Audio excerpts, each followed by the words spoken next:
You are watching Shalom World News. I'm David Kerr from Lansing in Michigan, and these are your latest news headlines from around the world.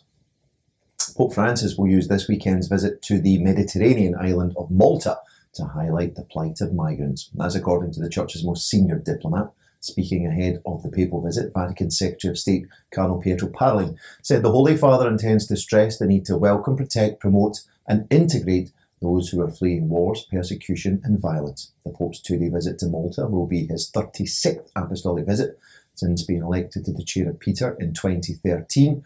Cardinal Parolin added that Pope Francis will also draw upon the legacy of St. Paul, who visited the island of Malta in the 1st century, as an impetus towards modern-day evangelization. Meanwhile, today, upon the first day of his apostolic visit to Malta, Pope Francis will present a golden rose to the Blessed Virgin Mary at the Basilica of the National Shrine of the Blessed Virgin in Tapinu on the Maltese island of Gozo. While there, the Pope will pray before the shrine's miraculous image of Our Lady of the Assumption before presenting his golden rose to Mary. It's customary for Roman Pontiffs to gift a golden rose to Marian sanctuaries during Apostolic Journeys. This was last done at the shrine on Gozo by Pope Benedict XVI during his apostolic visit in April 2010. The bishops of Sri Lanka are urging the country's politicians to unite in order to save the Asian country, which is currently experiencing one of its worst economic crises. Over the past 2 years, the island nation has seen its foreign exchange reserves fall by 70%.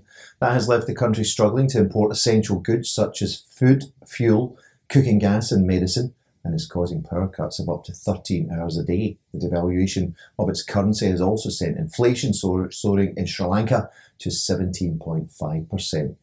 In a new statement, the Catholic Bishops' Conference of Sri Lanka said that all governments, past and present, were to blame for the current crisis, and thus politicians must now adopt a conciliatory and not a confrontational approach and not, quote, play the blame game. The bishops warned that Sri Lanka is fast approaching the precipice of a failed state that could inflict irreversible damage on the nation's population. The bishops are also calling upon the clergy, lay faithful and all church institutions to come to the aid of the most vulnerable in Sri Lankan society. A coalition of pro-life organisations have released images of aborted baby body parts which are being kept in freezers at the University of Washington in Seattle. The photographs were released on Wednesday. It's claimed that they were taken at the university's Department of Paediatrics. The images show rows of bags containing aborted fetal bodies and body parts, which are being used, it is said, for medical experiments. One of the 4 pro-life groups that helped capture the images is the Progressive Anti-Abortion Uprising. They say that the photos depict mass dehumanization of unborn children who are violently killed and thrown into a freezer, only for their body parts to be portioned out to researchers in pursuit of federal funding. The pro-life group explained that the University of Washington's particular focus of research is the brain of the unborn child, many of whom are killed by abortion at an age when they can feel pain. Catholic schools in Iowa could be set for an influx of new students after the state Senate passed a bill enabling families to use government funds to pay for private school tuition. The proposal by Governor Kim Reynolds would provide scholarships of up to $5,500 a year to children from families with incomes of less than 400% of the federal poverty level. Presently, that's $110,000 a year for a family of 4. The next hurdle for the bill to clear will be in the State House of Representatives. Governor Reynolds says she is confident the legislation will become law. The Bishops' Conference of the United States have repeated their denunciation of capital punishment as they seek clemency for a Texas death row inmate. The bishops' views are set out in a joint letter signed by Cardinal Timothy Dolan of New York, who is the chairman of the conference's Committee on Religious Liberty, and Archbishop Paul Coakley of Oklahoma City, who is the chair of the conference's Committee on Domestic Justice and Human Development.